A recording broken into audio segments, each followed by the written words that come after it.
তাহলে আমরা পরবর্তীতে কর্মসূচি দিয়ে যে কর্মসূচি দেব সে কর্মসূচি হবে। আজকে যারা এই আমাদের মানববন্ধনে অংশ নিয়েছেন, যারা মানববন্ধনে কথা বলেছেন, তাদের প্রত্যেককে আমাদের শুভেচ্ছা জানিয়ে আমি আমার বক্তব্য শেষ করছি।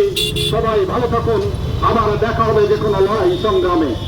খুলনা সিটি কর্পোরেশনের নাগরিকত্ব সনদপত্র আছে, সবকিছু ঠিক থাকলেও এই ভূমিদস্যুরা তাকে বাংলাদেশের কোনো অফিসে, থানায়, কোথাও কোনো জায়গায় যদি কোনো বিদেশি ডকুমেন্ট ফটোকপি নিয়ে সাতক্ষীরা জেলা পুলিশ যে তাকে ধরে কারাগারে প্রেরণ করেছে এবং ভারতীয় নাগরিক হিসেবে চিত্রিত। আপনি আদৌ ভালো নাই, সদর থানা হচ্ছি, আপনি ভালো হয়ে যান।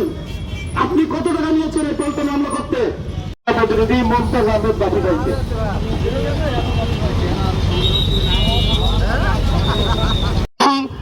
জোরপূর্বক ধরে মারধর করে তার কাছ থেকে স্বীকারোক্তি আদায় করে নিয়েছে যে আমি ইন্ডিয়ান।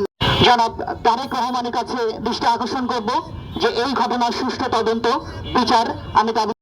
সম্মানিত সভাপতি, সম্মানিত সভাপতি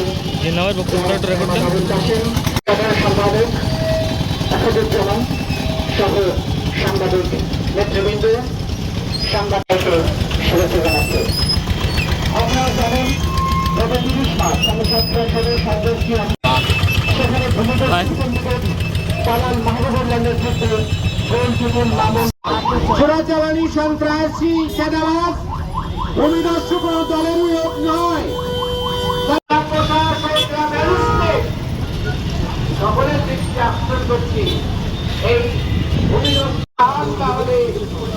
আমাদেরকে আজও রাস্তায় নামতে হবে, আজও এভাবে রাস্তায় এবং প্রশাসনকে তালিকা করে করে তাদের বিরুদ্ধে ব্যবস্থা মিথ্যা মামলা দেওয়া হয়। আপনার থানার গিরি হচ্ছে এই যে জিন্নার বিরুদ্ধে। জানেন আজকে কেন আমরা এখানে হাজির হয়েছি?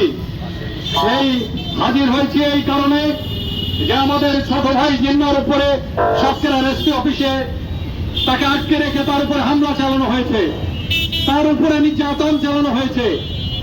আমরা সাতক্ষীরা সদর থানাকে অভিহিত করেছিলাম, আমরা সাতক্ষীরা সদর থানাকে অভিহিত করে সেখানে গিয়েছিলাম এবং তাকে আটকে রাখার পর আমরা সদর থানাকে অভিহিত করেছিলাম। তারা কালক্ষেপণ করে যাতে তার উপর নির্যাতন চালানো হয়, তাকে অপমান করা হয়, অপদস্থ করা হয়, তারপরে তারা যে বাহবা নেওয়ার জন্য তাকে উদ্ধার করেছে। আমি বিনয়ের সাথে বলতে চাই যে আপনাদের এই চরিত্র বদলান। এদেশের মানুষের এই ট্যাক্সের টাকায় আপনাদের বেতন হয়, এদেশের খেটে খাওয়া মানুষের, এদেশের শ্রমজীবী মানুষের, এদেশের কলম সৈনিকদের ট্যাক্সের টাকায় আপনাদের বেতন হয়। একথা ভুলে যাবেন না। আপনাদের সেবা করার জন্য, এদেশের মানুষকে নিরাপত্তা দেওয়ার জন্য আপনাদের চাকরি দেওয়া হয়েছে।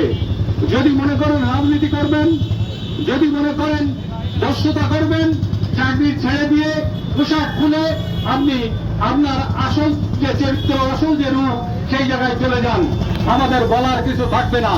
কিন্তু আপনি এই পোশাক পরে রাজনীতি করার চেষ্টা করবেন, আপনি এই পোশাক পরে দস্যুতা করার চেষ্টা করবেন, আমরা কোন অবস্থায় সেটা মেনে নেব না।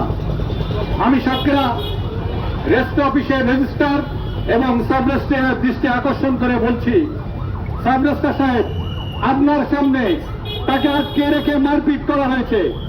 আপনার একজন কর্মচারী দিয়ে তার বিরুদ্ধে আপনি জিডি করেছেন যে তার যে আমাদের জিন্নাকে সেখানে আটকে রেখে মারপিট করা হয়েছে।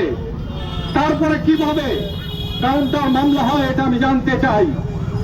তাহলে কি আমি এটা বুঝেই নেব যে সাতক্ষীরা সদর থানার ওসি আপনি আর্থিক সুবিধা নিয়ে এই কাজটি করেছেন? আমরা কি এটা বুঝতে বাকি থাকবো না? আপনারা যে কোনো মানুষের আপনারা জন্য সেবা দেওয়ার জন্য নয়, আপনারা দুশ্মনের সেবা দেওয়ার জন্য, আপনারা নির্যাতনকারীর সেবা দেওয়ার জন্য। আমি পেছনেই কিন্তু সিসিটিভি ক্যামেরা রয়েছে, সুতরাং সেখানে কি হয়েছিল ওই সিসিটিভি ক্যামেরার ফুটেজ দেখলে কিন্তু পরিষ্কার হয়ে যাবে। আমরা দেখেছি যে এই ঘটনার পর রেজিস্ট্রারের পক্ষ থেকে ওখানকার এক অফিস সহকারী কিন্তু একটি জিডি করেছে। জিডিতে কে লিখেছে যে এখানে এনটিভি সাংবাদিক জিন্না একটি দলিল রেজিস্ট্রি করতে গিয়েছিল এবং সেখানে কিছু ব্যক্তি বাইরের থেকে এসে সেখানে বাধা সৃষ্টি করে মারপিট করে ধাক্কাধাক্কি করে বলে তারা উল্লেখ করেছে। সুতরাং এই ঘটনা তো প্রমাণিত, তারাও তো বলেছে, তারা উল্লেখ করেছে যে সেখানে মারপিট হয়েছে, তারা জিডি করেছে, সেই জিডি সাতক্ষীরা সদর থানা নিল। এরপরে পুলিশ যে সেই ভুক্তভোগী সাংবাদিককে উদ্ধার করলো, এই ঘটনায় মামলা হলো। ঠিক পরে যে সময় সাংবাদিকরা লেখালেখি করছে আসামিদের গ্রেপ্তারের ব্যাপারে, আসামিদের পরিচয় নিয়ে, এর পেছনে যেসব গডফাদার রয়েছে তাদের বিষয়ে ইঙ্গিত দিয়ে লেখালেখি শুরু করলো, তখনই দেখা গেল যে কাউন্টার মামলা। এরপরে গতকালকে গত পরশু দিন যে সময় এই কাউন্টার মামলার ব্যাপারে আমি সহ অনেক সংবাদকর্মী এই সদর থানার ওসির কাছে ফোন দেওয়া হলো, ঠিক কিছুক্ষণ পরেই দেখলাম যে এইসব হামলাকারীদের পক্ষ থেকে বিভিন্ন লোকজন আমাদেরকে ফোন দিচ্ছে যে আমরা যেন এই ঘটনার চুপ থাকি। এর অর্থ কি? আমরা ফোন দিলাম ওসিকে, জানতে চাইলাম কেমনে মামলা হলো, এইটা এইসব চক্র কেমনে জানলো। এবং মজার বিষয় হলো তারা আমাকেও বলেছে যে একটি কাউন্টার মামলা না হলে তো মীমাংসা হবে না। সুতরাং এইসব সন্ত্রাসীদের বাঁচাতেই এই মামলা নিয়েছে ওসি। আমার কাছে রেকর্ড করা আছে যে তারা যে বলেছে যে এই মামলা থেকে বাঁচতে এবং এই মামলা মীমাংসার জন্যই কাউন্টার মামলা হয়েছে। আবার ওসিকে ফোন দেওয়ার 15 মিনিট পরে আমাদের কাছে ফোন এসেছে।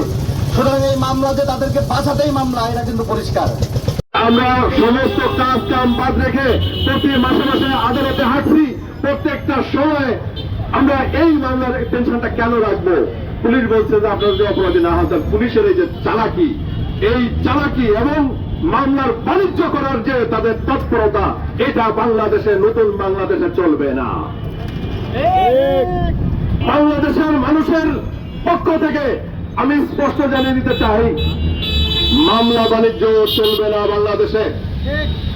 বাংলাদেশকে একেবারে তারের কাটার মতো সোজা করার জন্য জুলাই আপরাইজিং হয়েছিল। বাংলাদেশকে পুলিশের অত্যাচার অনাচার থেকে মুক্ত করার জন্য বাংলাদেশে আপরাইজিং হয়েছিল। আজকে সেই জুলুমবাজি যদি চলে, সাংবাদিক শুধু বন্ধুরা আমরা নয়, আমরা বাংলাদেশের মানুষকে নিয়ে, সাতক্ষীরার মানুষকে নিয়ে পুলিশের বিরুদ্ধে দুর্বার আন্দোলন করে তুলব।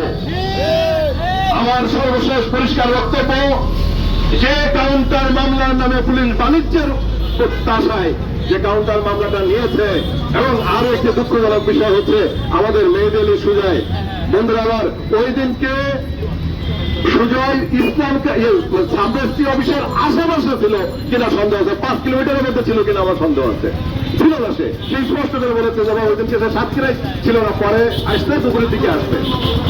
বন্ধুরা আবার সেই মেহেদি সুজয় আমাদের একজন বিশিষ্ট সাংবাদিক, তার বিরুদ্ধেও এই মামলা দেওয়া হয়েছে উদ্দেশ্যমূলক ভাবে। আর পুলিশ কোন রকম বাদ বিচার না করে সেই মামলা রেকর্ড করেছে। আমরা পরিষ্কার বলতে চাই, জিন্নার বিরুদ্ধে যে মামলা হয়েছে, মেহেদি সুজয়ের বিরুদ্ধে যে মামলা হয়েছে, মামলার নামে যে কাউন্টার মামলা হয়েছে, এই মামলা অবিলম্বে প্রত্যাহার করতে হবে।